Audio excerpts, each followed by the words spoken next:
எரச்சிக்குளம் வெள்ளாளர் சமுதாய மண்டபத்தில் வச்சு வெள்ளாளர்கள், நாயர், பிராமணர்கள் எல்லா அமைப்புகளும் சேர்ந்து ஒரு ஆலோசனை கூட்டம் நடத்தினோம்.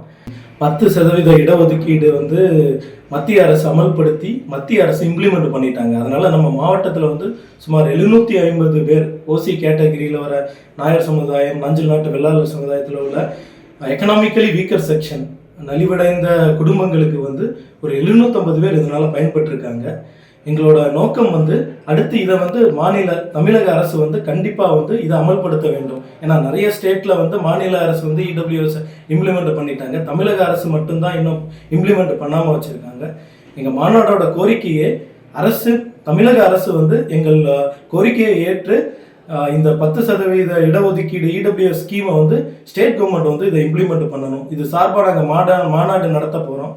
சுமார் ஒரு 25,000 பேர் கொண்டு இந்த மாநாட்டுக்கு பிளான் பண்ணியிருக்கோம். அதுக்காக முதல் ஆலோசனை கூட்டம் தான் இன்றைக்கி நடந்துச்சு. எல்லா குழுக்கள் அமைப்பு சேர்ந்து என்னை தலைவராக நியமித்திருக்காங்க. இந்த மாநாடு பெரிய லெவலில் நடத்துகிறதாக எங்கள் அமைப்புகள் எல்லாம் நாஞ்சில் நாட்டு வெள்ளாளர் சங்கங்கள் எல்லாம் சேர்ந்து முடிவெடுத்திருக்கோம். ஐயப்ப கார்த்திக், நிறுவன தலைவர், இடபிள்யூஎஸ் கூட்டமைப்பு, தென்னக மக்கள் இயக்கம்.